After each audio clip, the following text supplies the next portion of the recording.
அதிமுக ஆட்சி அமைது எந்த கொம்பனாலும் தடுக்க முடியாதுன்றார். உடனே அமித்ஷாவுக்கு சவால். 60 சீட்டுகள் கேட்டால் அமித்ஷா, அதிர்ச்சியில் எடப்பாடி.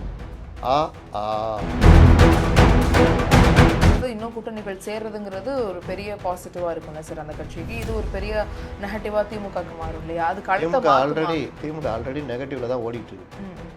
ஆல்ரெடி ஒரு டயர் பஞ்சர் ஆகி ஓடிட்டு இருக்கு.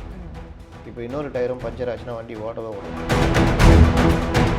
இப்போ ஒருவேளை விஜய் உள்ளே வராருன்னா சீட்டுகளை குறைத்து கொள்ள பாஜகவும் தயாராக இருக்கும், மற்றவர்களும் தயாராக இருக்கும். ஆனால் வர நிற்கிற சீட்லாம் ஜெயிக்கலாம்ல. 15 சீட்டு வேணும் அந்நியார், 15 வாங்கி 5 ஜெயிப்பீங்க.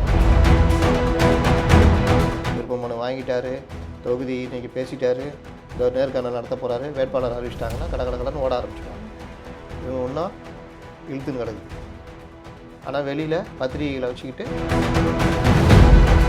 திருமாவளவன் அவர்கள் அதிகமாக சீட்டு கேட்பாரு அப்படின்னு சொல்லப்படுது. அதே மாதிரி மற்ற கட்சிகளும் கேட்பாங்க முன்னாடி விட.